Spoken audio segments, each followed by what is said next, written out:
Next is multiplexer or max. Multiplexer or data selector is a logic circuit that accepts several data input at a time and allow only one of them to the output at a time through the output circuit. Right?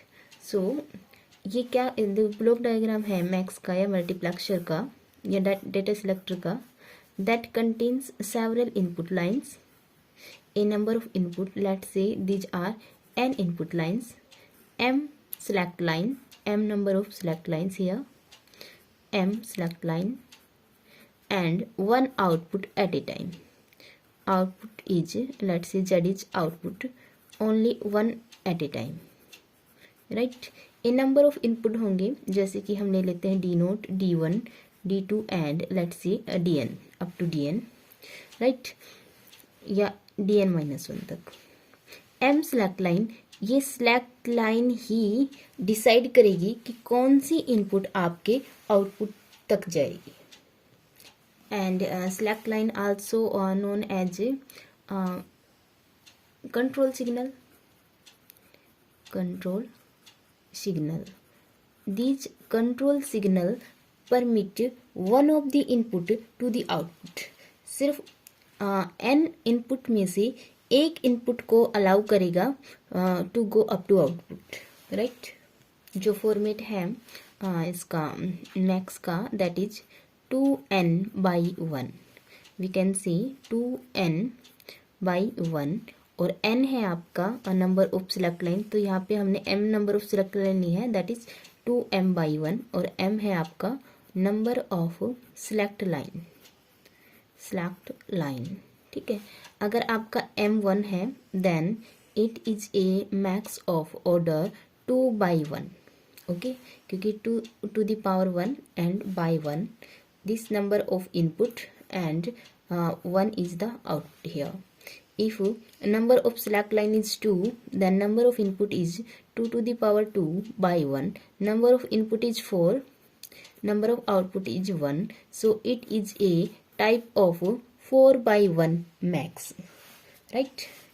अगर आपका M3 है that is 2 to the power 3 by 1, that is 8/1 max. 2 to the power 4 by 1, that is 16/1 max. Okay, let's consider an example of 4/1 max. So we having 4 input is here and 1 output. So let's consider a multiplexer with 4 input signal. और यहाँ पे 2 आपकी select line होंगे या control signals होंगे. So let's say A and B are 2 select lines. It is A and it is B. This is the circuit of 4/1 mux या multiplexer. Short form में mux बोलते हैं, मैक्स. ठीक है. So it is a inverted, right, and it is B inverted. There are 4 AND gates. सभी inputs के लिए 4 AND gate. Let it is A1 AND gate, A2, A3 and A4. Let A1, A2, A3 and A4 and output of these OR gate going to the input of a output of these AND gate going to the input of a OR gate. So output is going to the input of a OR gate. It becomes as, now we got output through the JET.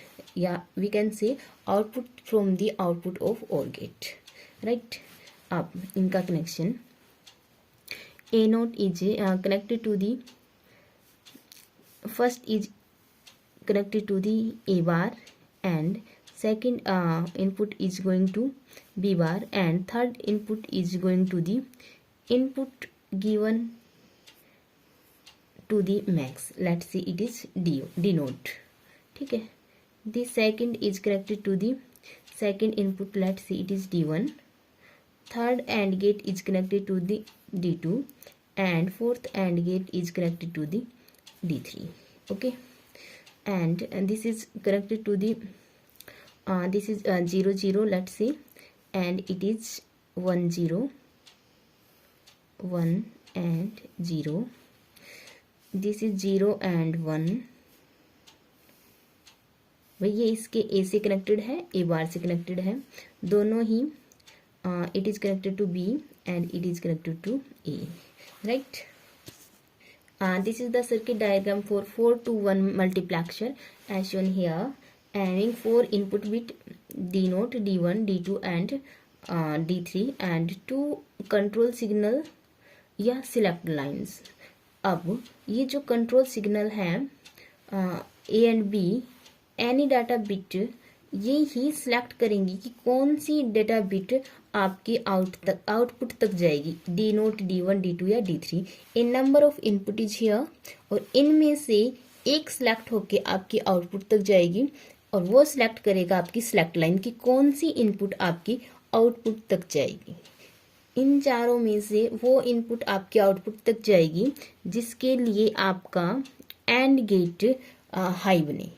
ठीक है, and gate आपका जो result देगा चारों में से एक time पे सिर्फ एक एंड गेट आपको हाई मिलेगा या जीरो रिजल्ट नहीं देगा, वो ही आपकी और गेट का आउटपुट होगा. एज एन एग्जाम्पल लेते हैं कि जो कंट्रोल सिग्नल है लेट सी वो दोनों ही आपके लो लेवल है, मीन्स ए और बी दोनों ही 0 0 हैं, राइट. अब ए 0 है तो इन्वर्टेड होगा 1 और बी का इन्वर्टेड भी 1. अब देखो आप इनमें इनपुट क्या क्या गई. फर्स्ट में एक इनपुट गई 1, दूसरी भी 1 और तीसरी गई है D0, राइट. सेकंड में एक इनपुट 0, एक 1 और थर्ड इनपुट है आपकी D1. इसमें एक 1 एक 0 एंड थर्ड इनपुट है आपकी D2, राइट. इसमें एक 0 and second is also 0 and D3. ठीक है, अब एंड गेट का हमें पता है अगर एक इनपुट 0 हो जाती है आउटपुट इज 0. सो 3 में से एक input is 0 output is 0 here. 3 में से एक input is 0 output is 0 here. Here output is also 0 and from here we see that 1 1 and denote output depends upon denote. अगर आपका denote 0 है then z is also 0. अगर आपका denote 1 है that is z is also 1 high मिलेगा आपको. ठीक है, so z is denote at input select lines a and b are 0 0, right. सो हम टेबल बनाए तो यहाँ पे लिखेंगे डेटा सिलेक्ट लाइन, ठीक है. और we write here input selected. ये सिलेक्ट लाइन ही डिसाइड करेगी कि आपकी इनपुट कौन सी सिलेक्ट हुई है और यहाँ पे आउटपुट. अगर सिलेक्ट लाइन 0 0 है, ए और बी 0 0 है या 0 1 है, 1 0 है या 1 1. अगर 0 0 है तो डी नोट सिलेक्ट होगा आपका. 0 1 है तो आपका D1 सिलेक्ट होगा. 1 0 है तो D2 सिलेक्ट होगा. 1 1 है तो D3 सिलेक्ट होगा. ठीक है, डी नोट आपका क्या हो सकता है या तो 0 या 1. आउटपुट क्या मिलेगा, जो सिलेक्ट हुआ वो एज इट इज आउटपुट में जाएगा. D1 output is D1, D2 select हुआ D2 आउटपुट को जाएगा. D3 सिलेक्ट हुआ D3. ये क्या क्या हो सकते हैं, आइदर 0 और 1, आइदर 0 और 1, आइदर 0 और 1. आउटपुट क्या होंगे आपके, या तो 0 0 होगा तो 0 या 1, 0 और 1, 0 या 1, 0 और 1. ठीक है, so select line decide which input is going to the output. And किसी एक पर्टिकुलर सिलेक्ट लाइन पे इन सभी में से एक एंड गेट आपका इनेबल होगा और के सारे डिसेबल होंगे. उसी की वजह से हमें आउटपुट मिलेगी. जो इसके आउटपुट होगी, मान लो आपका ये इनेबल हुआ है आपका 0 1 पे, A2 एंड गेट आपका हाई रिजल्ट दे रहा है या D1 रिजल्ट देगा. This D1 is going to the output Z. Okay, and it is your article. और इसके बाद है 8/1 मैक्स का, वो भी सेम एज इट इज होगा. उसमें क्या होगा, देखो 8/1 max that is 2 to the power 3 and 1. Number of select line is 3 है तो यहाँ पे क्या हो जाएगा A B and C, right. और 8 इनपुट होंगी, 2 to the power 3 is 8/1 1 output. 8 input, 8 number of input here, 8 AND gate, 1 OR gate and number of slack line is 3 here. ठीक है, ये आप ट्राई करेंगे. ओके.